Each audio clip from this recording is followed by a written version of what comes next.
오늘은 길 위에 예수님이라는 제목으로 하나님의 말씀 증거하도록 하겠습니다. 2023년이요 어느새 이렇게 훌쩍 지나가서 이제 마지막 한 주간이 남았습니다. 주일로는 2번이 남았어요. 그래서 오늘 말씀과 다음 주 말씀을 연결은 안 되지만 안 되는 것 같지만 한 세트로 묶어서 전달하려고 하는데요. 이제 한 주가 남았는데 성도 여러분, 지난 한 해 동안 수고가 많으셨습니다. 특별히 교회적으로 봤을 때는요, 올해 저희는 입당 감사 예배도 드렸고 설립 감사 예배도 드렸습니다. 교회적으로 굉장히 바쁜 한 해를 보냈습니다. 여러분의 수고가 참 많았다는 말씀을 다시 한번 드립니다. 세상 사람들은 지금 모두 다 너무 불경기다, 너무너무 힘이 든다, 이런 염려가 가득한 그런 상황이잖아요. 그런 상황 속에서도 믿음으로 사시느라 성도 여러분 모두 고생이 많으셨습니다. 하나님의 마음일 거라고 생각합니다. 우리가 이제 한 해를 마무리하고 그리고 새로운 해를 이제 맞이할 준비를 해야 될 텐데요. 당연히 우리가 그것을 믿음으로 해야 되지 않겠습니까? 믿음으로 한 해를 마무리하고 믿음으로 새로운 시작을 준비해야 할 텐데요. 그래서 오늘은 한 해를 마무리하면서 길에 대한 말씀을 나누려고 합니다. 길. 흔히 우리가 인생을 길을 걷는 것에 많이 비유하지 않습니까? 그래서 인생은 나그네 길, 어디서 왔다가 어디로 가느냐, 이런 노래도 있지 않습니까? 아주 엄청 오래된 노래인데요. 자, 이렇게 인생을 길에 많이 비유하는데, 그런데 하나님이신 예수님께서 이 땅으로 내려오시고, 내일 성탄절은 그것을 기념하는 날이잖아요. 영광과 평화를 위해서 내려오시고, 그리고 그 인간이 서는 그 길 위에 하나님이신 예수님께서 서신 것을 보게 됩니다. 예수님께서 길 위에 서시고 그리고 거기서 당신의 백성들을 만나십니다. 바로 그 모습에서 우리는요, 인생의 참된 비밀이 무엇인지 발견할 수 있는 겁니다. 인생을 살아가는 참된 비밀이 무엇인지요. 제가 지금 인생의 비밀 이렇게 얘기하니까 무슨 사주팔자나 토종비결 같은 그런 식의 말씀을 드리려고 하는 게 아니에요. 제가 오면서 저희 사모한테 그런 얘기를 들었어요. 지인의 부모님이 다니시는 교회 그 목사님이라고 하는 분이 그 지인께 이런 말씀, 아이고 자매님 내년에는 일이 잘 풀리실 겁니다, 이렇게 말씀하셨대요. 할렐루야인가요? 모르겠어요. 저는 그런 얘기를 하려고 하는 게 아니라고요. 집사님 내년 잘 풀리십니다, 이런 얘기를 하려고 하는 게 아니라는 겁니다. 제 친구 하나도 목사가 그런 거 하는 사람인 줄 알아요. 아니라고 해도 목사가 기도하면 막 문제가 해결이 되고, 목사가 그래서 저 만날 때마다 내가 잘된 거 네가 기도해줘서 다, 그러면 제가 속으로 나 그런 기도 한 적이 한 번도 없어요. 아니라고 해도 아니야 너 때문에, 근데 확신에 찬 눈으로 아니야 네가 기도해줘서 그래, 이렇게 얘기를 해요. 그러면 그걸 굳이 아니라고 또 말해야 되나 싶기도 한데, 근데 목사는 그런 사람이 아니야 라고 생각했는데 얘기를 해도 그 친구는 제가 그런 거 하는 사람인 줄 알아요. 제가 그런 능력이 있으면 제 삶을 이렇게 놔뒀겠습니까? 주님 제게 그런 능력을 주시옵소서죠. 그런 게 아니라고요. 제가 그런 말씀 드리려고 하는 게 아니라 하나님의 말씀을 진리라고 하잖아요. 어느 세대, 어느 순간, 어느 상황에서도 변하지 않은 정답이라는 뜻인데, 그러니까 지금 제가 인생에 대한 유일하고 올바른 해답을 말씀을 드리는 건데, 그 해답이 뭡니까? 바로 예수 그리스도라고 합니다. 예수 그리스도라는 겁니다. 예수님의 말씀과 예수님의 행함 속에, 복음 속에 그 정답이 있다라는 겁니다. 성경은 문제에 대한 해답입니다. 예수님의 말씀하심과 예수님의 행하심, 즉 복음을 통해, 그리고 복음이 전파되는 곳에서 성령님은 일하시니까요, 성령의 역사하심을 통해 우리가 인생이라는 이 불확실한 길을 나아갈 때 무엇을 붙잡아야 하는지 깨달을 수 있게 되고 확고하게 세우게 될 수 있게 되는 겁니다. 오늘 우리 성도 여러분 그 은혜를 받으시기를 소망합니다. 자, 성경을 보면요, 복음서라는 제목이 붙은 책들이 있습니다. 복음서라는 제목이 붙은 책들이 4권이나 있어요. 마태복음, 마가복음, 누가복음, 요한복음 이렇게 4권의 복음서가 있습니다. 그래서 우리는 이걸 장르로 구분할 때 사복음서라고 말합니다. 또 이 사복음서 중에서요, 마태, 마가, 누가는 매우 동일한 얘기를 해요. 동일한 장소, 동일한 사건을 얘기해요. 요한복음은 조금 결이 다른데 마태, 마가, 누가는 동일한 얘기를 합니다. 거의 동일한 얘기. 그래서 공통된 관점을 가지고 기술하였다고 해서 공간복음 이렇게 부릅니다. 마태, 마가, 누가, 요한복음, 사복음서 그 중에 마태, 마가, 누가 이 3개의 책은 공간복음 이렇게 부른다고요. 자, 그런데 사실 성경은요, 66권의 책이 하나로 묶인 한 권의 책이잖아요. 그 하나로서의 책인 성경은 사실은 전체가 다 복음서입니다. 복음서예요. 성경은 전체가 다 복음으로서 해석이 되어야 한다는 뜻입니다. 그럼에도 후대 사람들이 이제 성경을 편집한 신앙의 선배들이 굳이 이 4권의 책에다가 복음서라는 특별한 지위의 제목을 붙였습니다. 구약 성경은 전부 다 예수님을 향하고 있고, 그리고 우리의 신앙이 오직 예수님을 통과해야만 복음의 능력과 은혜를 누릴 수 있습니다. 그렇기 때문에 그 예수님께서 이 땅에 오신 것과 이 땅에서 주신 말씀, 그리고 이 땅에서 친히 행하신 것들에 대한 기록에 대해 조금 더 특별한 의미를 부여하지 않을 수가 없었을 겁니다. 그래서 2세기, 3세기쯤부터 이 책들에게 복음서라는 제목을 붙였습니다. 그런데 우리는 이 성경은 내게 대하여 증언한 것이라 한 그 예수님의 말씀 위에서 성경을 읽고 듣고 보는 그리스도 중심의 신앙관을 우리의 절대적인 기본으로 삼아야 될 것입니다. 우리 모두 다 앞으로는 더 철저히 내게 대하여 증언한 것이다 라는 그리스도 중심의 신앙관을 힘써 세워나갈 것입니다. 그 신앙을 견고하게 세우는 여러분들 되시길 소망합니다. 자, 예수님의 지상사역, 예수님의 공생애를 기록한 책을 우리가 복음서라고 한다는 말씀을 드렸는데요. 그 복음서에는 4권의 책이 있다고요. 마태복음, 마가복음, 누가복음, 요한복음 이렇게 4권의 책이 있다고요. 그래서 이걸 사복음서라고 부른다고요. 이 사복음서는 각각의 책마다 조금씩의 차이가 있습니다.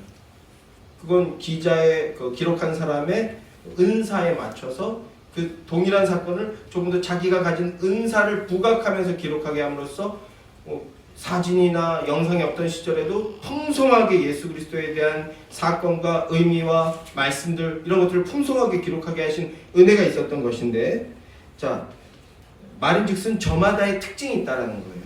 저마다의 특징. 특별히 오늘 보면 마가복음은요, 동일한 내용을 마태복음, 누가복음에서 동일한 사건을 볼 수가 있는데, 그런데 마가복음은 길에 대한 언급을 많이 하고 있는 것을 보게 됩니다. 길에 대한 언급이요. 그리고 예수님께서 그 길 위에서 어떤 일들을 하셨나, 어떤 모습을 가지셨고 어떤 일들을 하셨나 하는 것을 다른 복음서들보다 좀 더 많이 드러내서 보여주고 있는 것을 보게 됩니다. 대표적인 구절도 우리 몇 구절만 함께 찾아볼게요. 먼저 마가복음 1장 2절 3절 말씀입니다. 다 함께 읽어볼까요? 마가복음 1장 2절 3절 말씀 시작. 선지자 이사야의 글에 보라, 내가 내 사자를 내 앞에 보내노니 그가 내 길을 준비하리라. 광야에서 외치는 자의 소리가 있어 이르되 너희는 주의 길을 준비하라. 그의 오시기를 곧게 하라. 이렇게 말씀합니다. 이사야 선지자의 예언을 받아서 말씀하고 있는데 길을 준비하라. 길에 대한 얘기로 말씀이 시작하고 있습니다. 또 2장 23절 말씀입니다. 2장 23절 함께 보겠습니다. 안식일에 예수께서 밀밭 사이로 지나가실새 그의 제자들이 길을 열며 이삭을 자르니. 자, 마태복음과 누가복음에도 동일한 사건이 나오고 있다는 말씀, 기록되었다는 말씀을 드리는데요. 동일한 사건을 기록하고 있는 마태복음과 누가복음에서는요, 나중에 찾아보시면 길이라는 단어가 등장하지 않아요. 길이라는 단어가 등장하지 않고 그냥 밀밭 사이를 지나갔다고만 말하고 있어요. 그런데 마가복음은 굳이 길을 열며 지나갔다라는 말씀을 하고 있는 것을 보게 됩니다. 길이라는 단어를 강조하고 있어요. 자, 또 한 구절 더 보겠습니다. 8장 27절 말씀입니다. 마가복음 8장 27절 말씀. 8장 27절 말씀 함께 시작. 예수와 제자들이 빌립보 가이사랴 여러 마을로 나가실새 길에서 제자들에게 물어 이르시되 사람들이 나를 누구라 하느냐, 이렇게 말씀하고 있죠. 역시 동일한 내용, 우리가 지금 이 구절을 사실 올해 후반기에 3번, 지금 4번째 이 구절을 읽는 건데 다 마태복음으로 읽었어요. 그런데 마태복음에서 보면요, 마태복음과 누가복음에서는 길이라는 단어는 나오지 않습니다. 가이사랴 빌립보에서 이런 식으로 기술이 되어 있어요. 그런데 마가복음에서는 길이라는 단어를 쓰고 있습니다. 마지막으로 한 구절만 더 봅시다. 10장 46절과 52절 말씀입니다.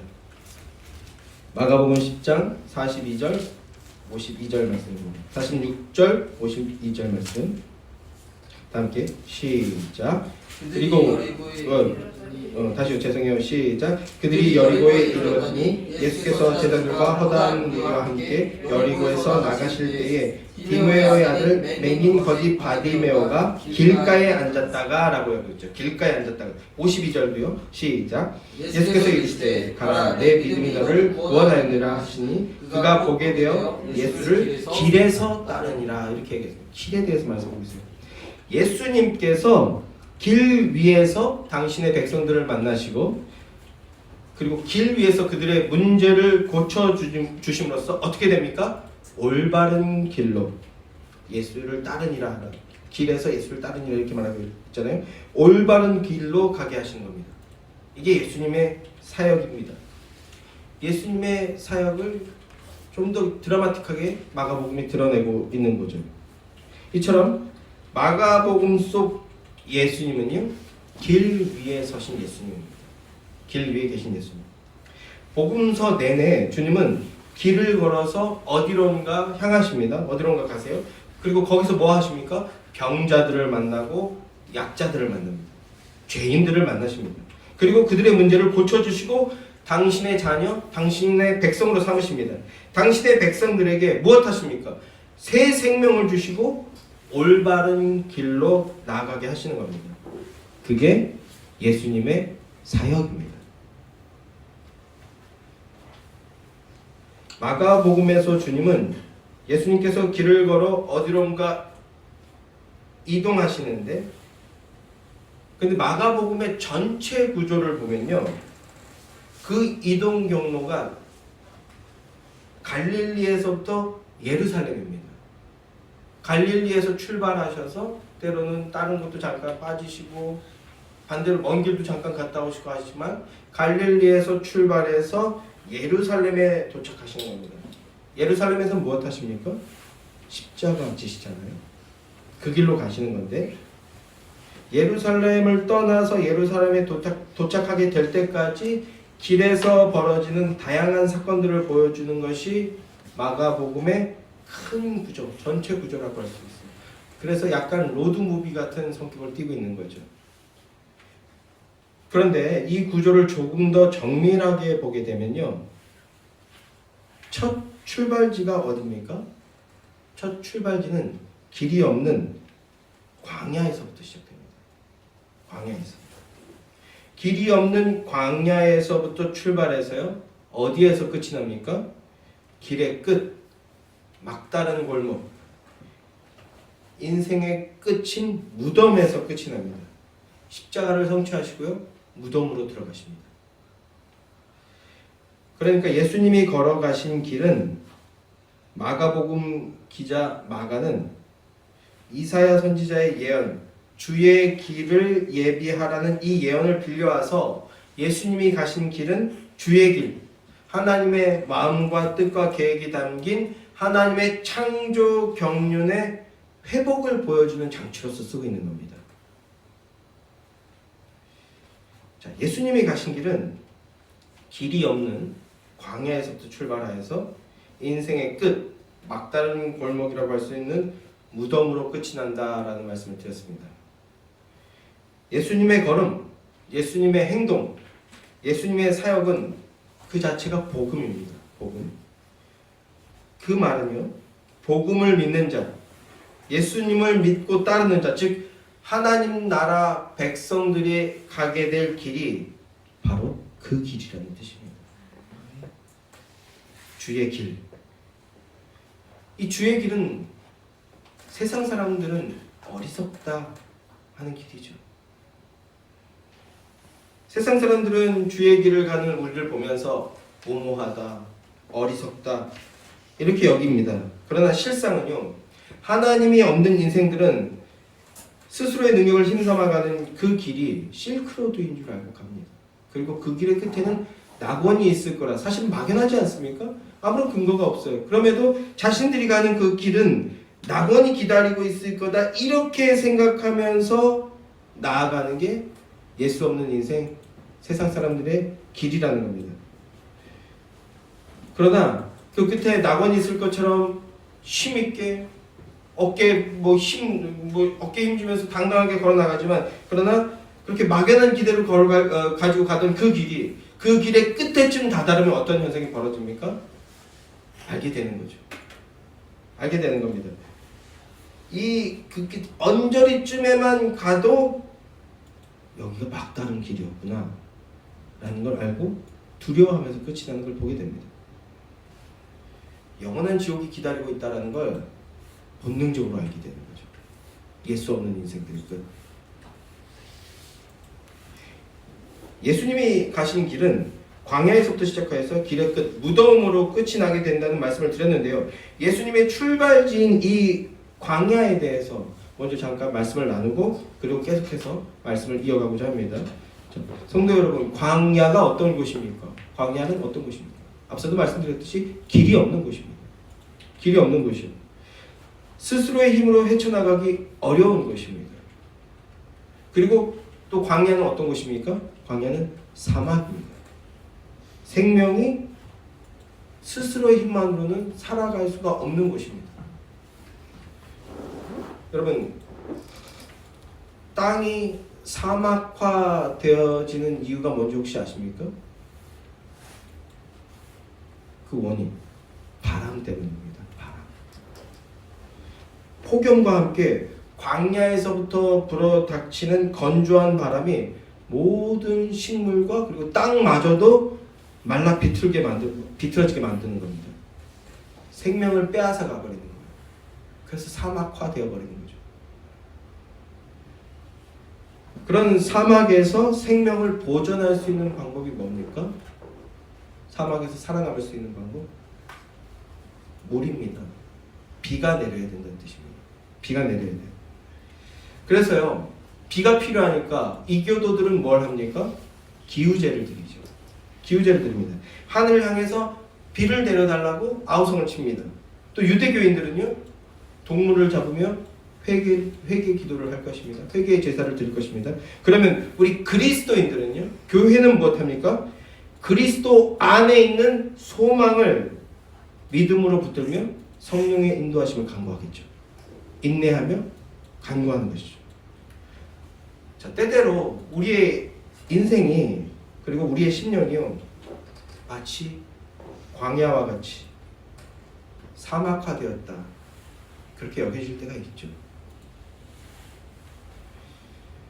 광야에 놓인 것처럼 갈 길을 몰라서 헤매고 당황할 때가 있죠. 그리고 사막의 더운 바람이, 뜨거운 땡빛, 폭염과 더운 바람이 몰아치는 것처럼 이 뜨거운 현실 때문에 때때로 주님을 찾을 힘도, 주님을 찾고 구할 우리의 믿음, 호흡, 생명력이 다 말라버린 것처럼 여겨질 때가 있죠. 인생과 믿음의 사막화라고 할 수 있는, 누구나 그런 순간들을 겪게 됩니다. 그때 우리는 하늘도 보지 못하고 좌우도 보지 못하고 그냥 땅만 보고 그냥 숨 헐떡거리면서 그 순간을 모면하기가 급급합니다. 그런데요, 그런 인생들을 보면서 우리 하나님은 우리에게 주신 말씀이 있습니다. 이사야서 4장 8절 말씀입니다. 제가 읽어드릴게요. 풀은 마르고 꽃은 시드나 그러나 우리 하나님의 말씀은 영원히 서리라. 이 말씀 우리에게 주십니다.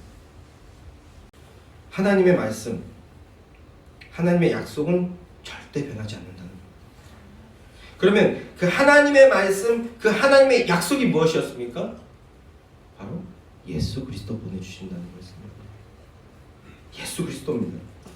요한복음 1장을 보게 되면요, 요한복음 1장은요 이렇게 말씀합니다. 말씀이 곧 하나님이시다라고 하는데요. 그런데 그 말씀이 어떻게 됐다고요? 육신이 되어서 우리 가운데 거하시게 되었다 이렇게 말씀합니다.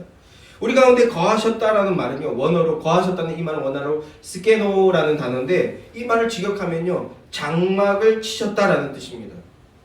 이 말씀 자체도 굉장히 의미가 깊죠. 광야에다 장막을 치게 만드셨어요. 그 장막은 뭡니까? 죄를 용서받고 하나님과 화목함을 회복하는 길이었잖아요. 그 단어를 가지고 와서 하나님과의 화목을 누릴 수 있게 하셨다. 이 단어만 풀어도 사실은 얘기가 끝이 나요. 하나님과 화목을 누리기 위해서 예수님께서 육신을 얻고 이 땅에 거하셨다는 겁니다. 말씀이신 하나님이 육신을 입고 이 땅에 오셨어요. 그분이 누굽니까? 바로 우리 주 예수 그리스도시다라는 겁니다. 마가복음은 그런데 그 예수가 광야에 서신 것부터 말씀하고 있는 거예요. 자, 예수님이 광야에 서셨습니다. 그런데 예수님을 그 광야에 있게 한 게 뭡니까? 누굽니까? 한번 보죠. 1장 12절 말씀입니다. 예수님을 광야에 있게 한 것이 무엇인지, 누구인지 1장 12절 말씀을 함께 읽겠습니다. 1장 12절 말씀 다 함께 짧으니까 우리 굵게 읽어보죠. 시작. 성령이 곧 예수를 광야로 몰아내시니라. 예수님이 광야에 서 계시는데 예수님이 광야에 있게 한 게 누구라고 말씀하고 있습니까? 성령께서. 예수님께서 공생애를 시작하시기 전에 제일 처음 하신 일이 광야에서 40일 동안 계시면서 거기에서 마귀에게 일부러 시험을 당하십니다. 시험을 왜 당하셨습니까? 승리하시려고 당하신 겁니다.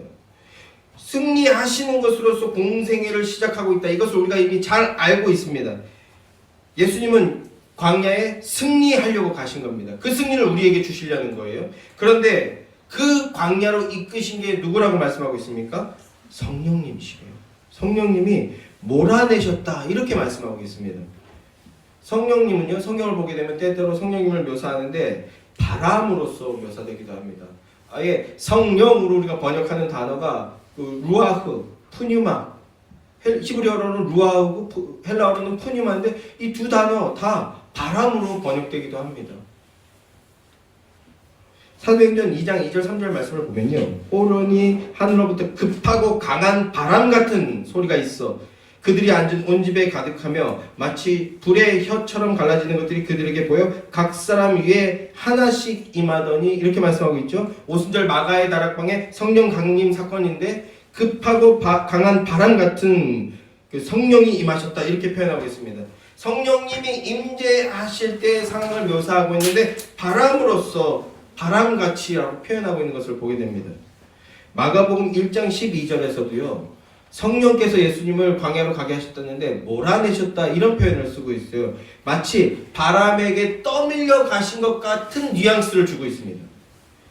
예수님께서 바람에 밀려 광야에 놓이게 되셨다 이렇게 말씀하게 되는데 그런데 그 광야에서 무엇 하셨다고요? 승리하셨다. 승리하셨습니다. 고난과 핍박과 가난과 굶주림 그리고 온갖 유혹 그 문제 해결해 주게 하는 유혹들 그 거친 세파가 불어닥치고 있는 건데요. 그 세파에도 그 뜨거운 바람에도 쓰러지지 않고 넘어지지 않고 오히려 승리하셨다는 겁니다. 이를테면 바람을 이겨내시고 길이 없는 그곳을 뚫고 나와 버리신 거예요. 그래서 길이 없는 우리에게 새로운 살 길을 열어주신 겁니다. 길을 열어주신 거예요. 그게 예수님의 사역이라는 겁니다. 그게 복음의 능력이라는 거예요. 그러면 예수님께서 그 길을 어떻게 열어주십니까? 마가복음은 그 섬김이라는 또 어떤 표를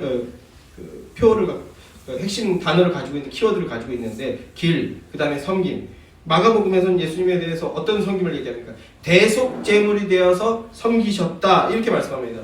십자가에 오르셔서 대속제물이 되어주시는 거예요. 그럼으로써 무엇 하셨습니까? 새로운 살 길을 열어주시는 거예요. 히브리서 10장 20절 말씀은 이렇게 말씀합니다. 그 길은 예수님께서 가신 길이죠. 그 길은 우리를 위하여 휘장 가운데로 열어놓으신 새로운 살 길이요 라고 합니다. 휘장은 곧 그의 육체니라. 이 말씀 또 뭐예요? 십자가 지시고 다 이루었다 말씀하시고 숨지실 때 어떤 일이 벌어졌습니까? 성전 안에 지성소를 가리고 있던 그 휘장이 찢어졌잖아요. 위에서 아래로부터. 그 찢어짐이 뭐라고요? 예수님이 육체가 찢어진 거라고요. 예수님이 육체가 찢어지심으로써 어떤 일이 벌어졌어요? 이제 우리가 예수 믿는 믿음만 있다면 하나님께 나아가는 길, 그 길이 살 길입니다. 하나님 만나셔야 되는 거예요. 그러니까 하나님 붙드셔야 되는 거예요. 그 길을 가면 산다는 겁니다. 온몸으로 우리에게 살 길을 열어주신 거예요. 영원한 주의 말씀이 우리 안에 심기게 되면 그러면 풀은 마르게 되고 꽃이 시들어 버리게 되더라도 주의 백성은 결코 마르지 않고 영원한 삶, 능력의 삶, 생명의 삶, 사랑의 삶을 살아드릴 수 있게 된다라는 거예요. 자, 예수님은 우리에게 생명을 그리고 믿음 안에 소망을 더해주기 위해서 길이 없는 광야에서부터 공생의 첫 걸음을 시작하신 겁니다. 그런데 예수님은요, 그것으로 끝이 아니라 인생들의 막다른 골목인 무덤까지 내려가셨다고요. 무덤까지 나아가십니다. 세상 사람들은 그 모습을 보면서 실패한 인생, 무가치한 인생이라고 여겼을 겁니다. 왜 저렇게 사서 고생하지? 왜 저렇게 죽음의 길로 나아가지? 뻔히 죽을 거 보이는데 헌금한다는 걸 생각해 보자고요. 지금 이 돈 가지고도 이 돈을 내가 다 쓰고도 마음껏 살기가 힘이 드는데 거기에서 일정 분량을 떼서 그걸 교회에 갖다 바친다고? 목사 먹여 살리려고? 이런 바보 같은 이게 세상 사람들의 견고한 확신입니다. 어쨌든 아닌데 라고 말해서는 고쳐지지 않아요. 그 사람들의 생각과 마음을 고쳐야 되는데 어떻게 고칩니까? 주의 복음을 전해야 됩니다. 자, 어쨌든 사람들은 왜 죽을 길로 가느냐 이렇게 여깁니다. 무가치한 인생을 살면서. 그러나 예수님이 가신 그 길은요, 세상 사람들의 눈에는 죽음요 실패였지만 그러나 예수님이 가신 그 길은 죽음과 실패가 아니라 오히려 뭐였습니까? 새 창조의 길이었습니다. 새 생명을 주는 길이었습니다. 새 삶을 주는 길이었습니다. 새 창조가 시작되는 곳이 바로 예수님이 가신 십자가를 통과해서 가신 무덤이었다라는 겁니다. 그래서 우리는요, 무덤을 보는 시각이 완전히 변해버린 거예요. 죽음을 대하는 시각이 완전히 바뀌게 되는 겁니다. 새 삶이 시작되는 곳이다. 성도 여러분, 그리스도인이란 예수님이 닦아놓으신 그 길을 따르는 자들인 겁니다. 세상 사람들의 눈에는 하나님 나라 백성들이 가는 그 길이, 그 믿음의 길이 어리석어 보인다고 말할지 모를 겁니다. 말할 수도 있습니다. 그러나 길이 없는 길을 가는 것이고 인생의 무덤으로 가는 것으로 보일 것이지만, 그러나 하나님 나라 백성들, 영의 사람들의 눈에는 보이는 겁니다. 그 길만이 새로운 살 길이라는 것이요. 할렐루야. 사랑하는 성도 여러분, 예수님이 닦아놓으신 그 길을 따르는 여러분들이 되시길 주님의 이름으로 소망합니다. 믿음으로 예수님의 길을 나아가서 참된 영광과 평화를 누리시는 여러분들이 되시기를 주님의 이름으로 축원합니다. 자, 그러면 예수님의 길을 가야 되는데 어떻게, 어떤 모습으로 가야 어떤 방식으로 갈 수 있을 것인가? 그걸 살펴보도록 하겠습니다. 예수님께서 그 방법을 우리에게 알려주시고 계시는데요. 어떻게 해야 예수님의 길을 따라갈 수 있는가? 자, 본문 1장 17절 말씀입니다. 1장 17절 말씀 다 함께 시작. 예수께서 이르시되 나를 따라오라. 내가 너희를 사람 낚는 어부가 되게 하리라 하시니라. 많은 순간 사람 낚는 어부가 되게 하리라 이 부분에 집중하는데 오늘은 우리는 거기가 아니라 이 부분입니다. 나를 따라오라. 나를 따라오라. 예수님께서 나를 따라오라 이렇게 말씀하십니다. 제자들을 세우시는 장면이잖아요. 제자들을 세워서 무엇하고 계십니까? 예수님과 함께 걷게 하시는 거예요. 함께 걷게 하시는데 나를 따라오라 이렇게 말씀하십니다. 이 나를 따라오라는 이 말은요, 원어로 오피소무라고 합니다. 오피소무. 직역하면요, 내 뒤에 서라. 내 뒤에 서라. 내 뒤에 서서 내가 가는 길을 그대로 따르라. 좀 더 디테일하게 보면요, 예수님의 발자취를 따라가는 거예요. 예수님이 밟으신 그 길을 밟고 가는 거예요. 군대의 성에 비유해 보면, 영화에서는 실제로는 안 그러는데 영화 같은 데서 보면요, 지뢰밭이에요. 지뢰밭이면 어떻게 해야 됩니까? 제가 예전에 군대에서 한 번 경험한 적이 있는데 갑자기 뭐 합참 같은 데서 차가 왔어요. 그래서 저희가 철책에서 근무했는데 지뢰가 나왔거든요. 지뢰가 나온 것 같아요. 지뢰인지 아닌지 모르는데 곡괭이 지뢰인데 뭐가 찍혔어. 그래서 난리가 나는 거예요. 그래서 합참 본부에서 그 영화에서 보는 것처럼 그런 팀이 왔어요. 그래서 어떻게 지뢰를 어떻게 처리하나 봤더니 어떻게 했을까요? 이렇게 바리케이트, 그 테이프, 영화에서 보는 테이프 같은 걸 쫙 둘러치더라고요. 그 이제 절대 거기 아무도 이제 안 가는 거예요. 거기 이제 그 금지 구역이 돼서 그러고 갔어요. 영화에서처럼 막 이렇게 해서 뭐 하는 줄 알았지. 그냥 딱 테이프로 감아놓고 그때부터는 그래서 작업 지역이 줄어든 거지. 할렐루야. 별거 없더라고요. 영화 같은 데 보면 지뢰밭이라 그러면 뭐 최고 선임 뭐 원사 같은 사람이 딱 이렇게 걷잖아요. 딱 그러면 그 뒤에 사람이 그것만 이렇게 밟고 가잖아요. 현실에는 그런 게 없다라는 거예요. 절대로 가지 마라, 큰일 난다. 이래. 근데 이거예요. 지금 제가 드리고 싶은 말씀은 예수님 믿음으로 살아 하나님 나라 백성 된 삶을 사는 것 어떻게 하는 거예요? 예수님이 밟고 가신 그 발자국만 그대로 밟고 가는 거예요. 그게 뭡니까? 나를 따르라.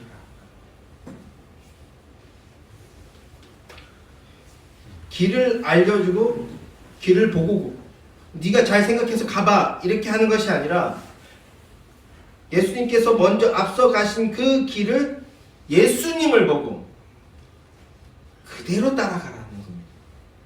그게 믿음입니다. 자꾸 내 해석 집어넣는 게 아니에요. 자꾸 내 그 뜻 집어넣는 게 아닙니다. 제가 언제고 설교에 예화에 집어넣으리라 라고 생각했던 게 하나가 있는데 뭐냐면 그 백종원의 골목식당 있죠. 그 중에서 똠양꿍 편이었던 것 같아요. 저 아직 한 번도 안 먹어봤는데 똠양꿍 편의 그 부부가 백종원에 많은 빌런들이 나오잖아요.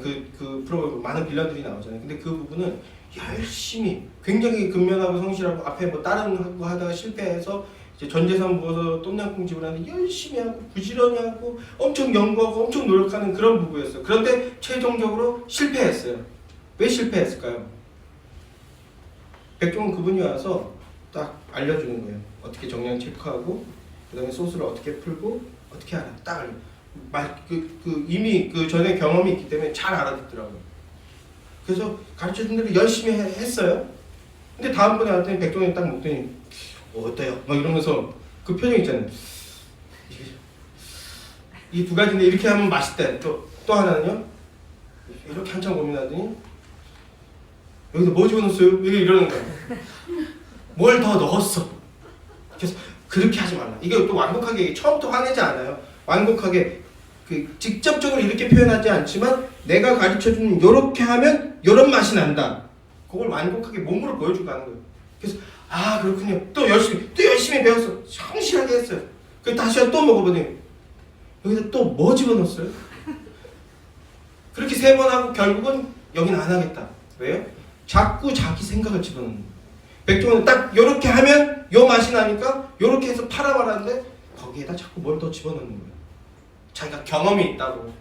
한 30년 조리 뭔가를 했으니까. 경험이 있다고 뭘 더 집어넣으면 결국은 실패했어요. 나를 따르라는 건 뭐예요? 말씀대로. 근데 자꾸 말씀에다 뭔가를 더 집어넣는 거예요. 내 경험? 또 다른 어떤 목사의 해석? 자꾸 집어넣는 거예요. 여러분 저 설교 들으실 때도 일단 제가 한번 웃기고자 하는 예화는 바로 걸러내세요. 웃기지도 않고 감동도 없지만 난 사랑으로 웃어줬어. 뭐 이래도 괜찮아. 그런 거 쓸 때 분위기 때문에 하는 말들 버리세요. 근데 대부분 그것만 붙잡고 가. 시사하는 거. 복음만 버리세요. 그리고 복음에다가 제가 이런 것 같습니다. 때때로 제가 저희 추측입니다. 저희 내피셜인데 제 의견입니다. 이런 표현을 일부러 쓰죠. 그래서 그것도 걸러내세요. 최종적으로 뭐만 지고 가셔야 돼요? 복음, 예수 그리스도의 인격과 사역만 지고 가시면 돼요. 그거 집중시키게 하려고 뭔가 더 첨가해 보는 거죠. 때때로는 너무 쓸데없이 많이 첨가해서 망칠 때도 많아요. 사실. 어쨌든 그것만 붙으시면 돼요. 그것만 붙으시게 되면 다 버리셔도 돼요. 그게 뭡니까? 그게 나를 따르라. 그게 믿음이라.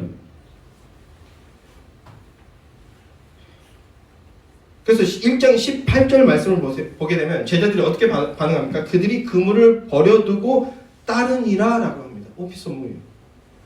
그 뒤를 따랐다. 그 걸음을 따랐다. 믿음으로 행했다라는 겁니다. 또 20절에서도요. 예수를 따라가니라. 오피소무. 그 뒤를 그대로 따랐다라고 말씀하는 겁니다. 이것이 믿음입니다. 이 믿음 가지시기 바랍니다. 반대의 경우도 있어요. 8장 32절 33절 말씀을 보게 되면 제가 그냥 말로 설명해 드릴게요. 가이사랴 빌립보예요. 또 가이사랴 빌립보 거기입니다. 가이사랴 빌립보에서 예수님이 제자들에게 말씀하셨죠. 당신이 이제 예루살렘에 입성하게 되면 거기서 무엇 하신다? 죽임을 당하게 될 것이다. 십자가 지게 될 것이다. 그런데 사흘 만에 부활할 것이다. 여기서 핵심은 뭡니까? 십자가 지고 사흘 만에 부활하게 될 것이다 라는 건데 그런데 제자들은 못 알아듣죠. 베드로가 어떻게 반응합니까? 항변하며 이렇게 얘기합니다. 항변하며. 이 항변하며가 뭐라고요? 윗사람이 아랫사람에게 호통치듯이 사실은 주님 스승님 막 이렇게 말했지만 마음은 자기가 주인인 거였다고요. 스스로 왕된 자였다고요. 자, 윗사람이 아랫사람에게 호통치고 꾸짖듯이 그런 뜻이라고요. 어디 감히 네가 십자가를 져? 어디 감히 죽음의 길로 나가? 아니야. 너는 다윗과 같은 왕이 돼. 이런 거라고. 예수님께서 십자가에 죽으시려고 오셨는데 그걸 말리는 겁니다. 그러자 예수님께서 뭐라고 말씀하십니까? 사탄아 내 뒤로 물러가라. 내 뒤로 물러가라 이렇게 얘기하십니다. 직역하면 사탄아 나 예수님 뒤에 서라. 앞에 있지 말고 뒤로 가라. 이렇게 말씀하시는 겁니다. 예수님 앞에 서는 것, 예수님보다 앞장서서 가는 것, 그게 바로 사탄의 일이라는 겁니다. 예수님보다 앞장서서 간다는 것은 어떤 겁니까? 무슨 말씀입니까? 베드로의 모습에서 그대로 드러나고 있는 거예요. 예수님이 이 땅에 오신 목적, 그래서 예수님께서 이 땅에 가신 그 최종 목적지를 외면하게 만드는 겁니다. 그 최종 목적지가 어디예요? 십자가는. 이 십자가를 희석시키는 겁니다. 이게 사탄의 일입니다. 교회를 열심히 다녔는데, 신앙생활을 열심히 했는데 그 10년 안에 십자가가 없어요. 십자가가 없게 하는 것, 복음이 없게 하는 것, 그게 사탄의 일입니다. 예수님의 길은 십자가의 길입니다. 대속의 십자가를 지시는 그 길입니다. 이것을 분명히 알고 믿고 고백하는 것, 이게 믿음입니다. 네. 세상에 가장 인기 없는 말씀이죠. 세상 사람들이, 교인들이 듣기 원하는 말씀이 아니에요. 그러나 이 믿음에 성령이 역사하십니다. 그러니까 반대로 십자가의 의미를 왜곡하거나 희석시키는 것, 그것이 사단 마귀의 역사고 그것은 불신앙의 길이라는 걸 우리가 명심해야 된다는 겁니다. 제가 내년 3월부터는요 몇 가지 새로운 이제 일들을 벌이려고 하는데 내년 3월부터는 마가복음 강해를 진행하려고 합니다. 그 전까지 1월, 2월에 좀 주제 설교들 몇 개 필요한 것들 하고 난 다음에 그런 다음에 마가복음 강해를 이제 시작할 건데 그래서 지금 3월부터는 다 이제 본격적으로 마가복음 강해도 그리스도 중심으로 복음 강해하고 그리고 구속사 강해도 진행하려고 하고 이렇게 열심히 준비 중입니다만 그래서 지금 마가복음 강해를 위해서 제가 다양하게 자료도 좀 더 수집하고 있고 그리고 계속해서 연구하는 중에 있습니다만 그래서 사실은 지금 제 속에 화가 많아요. 복음서 강해를 준비하는데 안에 화가 많습니다. 지금 왜 그런가 하면 방귀 낀다고 하는 분들 국내외 내노라 하시는 목사님들이나 신학자들의 책과 강연들을 열심히 읽고 듣고 그러고 있는 중이에요. 그래서 화가 많이 납니다. 뭐예요? 차라리 아무것도 몰랐던 시절이라면 전도사 뭐 이런 시절이었다 그러면요 좋은 게 좋은 거라고 그 속에서 그래도 좋은 부분들 열심히 찾아서 좋게 받고 나름 좋게 해석해서 나름 은혜를 받고 이러고 있을지도 모르겠다는 생각이 들어요. 그런데 이제 조금 성경의 본질을 그래도 조금 알게 됐어요. 좀 아는 것 같아요. 이제 아주 조금이에요. 제가 복음의 본질을 이제 좀 알게 된 것 같아요. 그래서 너무 괴롭습니다. 복음서를 얘기하는데 그 안에 복음이 없어요. 예수님이 없어요. 멋지고 유려하게 성경을 풀어서 막 설명해주고 있고 어떤 신학 용어들 갖다 대면서 막 조직적으로 설명해주는데 그런데 그 안에 예수님이 없어요. 그래서 너무 아파요. 복음이 뭡니까? 제가 일부러 이 도식을 더 강조하는데 성도 여러분 복음이 뭐예요? 예수 그리스도의 인격과 사역. 그러니까 예수의 교회는 복음이 뭡니까? 누군가 물어본다면 예수 그리스도의 인격과 사역이야. 여기서부터 쫙 풀어내는 거예요. 66권으로. 쫙 인생 전체를 통해서 그걸 쫙 경험하면서 살아가는 거예요. 예수 그리스도의 인격과 사역. 예수 그리스도나 사람의 몸을 입고 오신 하나님이시다. 그리고 마가복음 지금 길로서 그걸 표현하고 있는데 예수 그리스도의 사역은 뭡니까? 대속의 십자가를 지심으로써 그 십자가를 믿는 자들을 새 생명 주는 것이다. 이걸 쫙 풀어내는 거예요. 이게 엄청나게 정말 탁월한 도식이죠. 이 도식은요. 그런데 나름 유명하다는 신학자들이나 목사들의 강연과 책을 보니 이 내용이 없다고. 막 멋있는 말을 했는데 복음이 없더라는 겁니다. 잘 다듬어진 신학적 지식과 견해들과 그리고 유려한 언변으로 뭔가를 막 말해주고 있는데 저같이 이런 동대문 시장 같은 톤이 아니에요. 골라 막 이렇게 하는 게 아니라 할렐루야. 오늘 우리 마가복음서는 말입니다. 막 이러면서 저도 좀 그렇게 말하고 싶은데 제가 또 그거 하나 보고 있으니까 제 저 옆에서 누구야? 어떤 신학교 교수님이야. 벌써 교수스러워. 반갑습니다 여러분. 이러면서 하여튼 중요한 건 뭐예요? 복음이 없다. 복음이 없어. 오히려 제 개인적인 생각일 수 있습니다만 유창한 표현으로 뭔가 말하는 사람일수록 복음이 없더라. 이게 제가 삐뚤어진 생각일 수 있죠. 다 아는 건 아니니까. 자, 하여튼 성경을 더 잘 알기 위해서 그래서 더 잘 설교하기 위해서 뭔가를 열심히 듣고 열심히 읽었더니 오히려 복음이 없는 것으로 인해서 마음이 너무 힘들다라는 제 개인적인 넋두리입니다. 근데 이것이 저의 개인적인 넋두리가 아니라 예수의 교회의 어떤 믿음이 되기 원합니다. 이 시대에 복음이 없구나. 그렇기 때문에 우리가 더 복음만 붙들어야겠다. 왜요? 성령님은 복음에서 역사하시거든요. 복음 없는 곳에서 뭔가 이적적인 현상이 일어나는 건 그건 악령이 역사하는 겁니다. 단순합니다. 교회 당에서 했다고 해서 아니면 목사가 했다고 해서 아니에요. 복음 역사, 십자가 역사입니다. 우리는 복음과 멀어지는 그 길을 적극적으로 방어하자는 겁니다. 예수님보다 앞장서 가게 되는 그리고 그 길은 예수님과 가신 길과 다른 길 가는 거예요. 그것을 거부하고 그것과 싸워야 된다는 거예요. 그래서 저는요, 오직 복음으로만 풀고 전하는 복음서 강의를 할 겁니다. 이 말 좀 웃기지 않아요? 너무나 당연한데, 제가 그런 강의를 할 수 있는 것은요, 여러분의 힘이 필요합니다. 우리가 모두 깨어서 오직 복음에 전력해야 된다는 거예요. 복음만 전하고 복음을 함께 듣고 복음을 변증하는 복음 안에 계신 여러분과 교회가 되길 소망합니다. 그 길은요, 두렵고 떨리는 길입니다. 그리스도 십자가 앞에 서야만 하는 길입니다.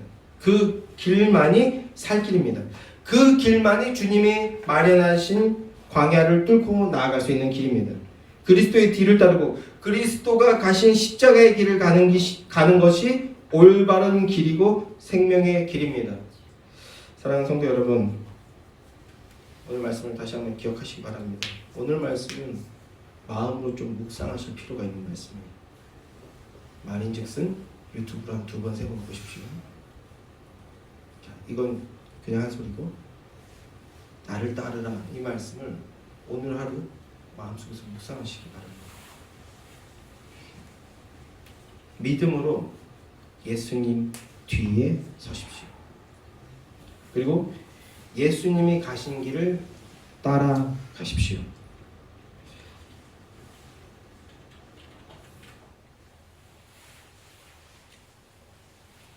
그 길이 십자가로 가는 길입니다. 우리는 늘 믿음으로 십자가를 바라보는 겁니다. 그 십자가가 나를 위한 주님의 사랑이었다. 나를 위한 것이었다. 이걸 묵상하고 묵상한 겁니다. 거기서 생명의 능력이 나옵니다. 믿음으로 주님의 발자취를 보고 그대로 가십시오. 그게 믿음입니다. 믿음의 길을 가는 복된 성도들이 되십시오.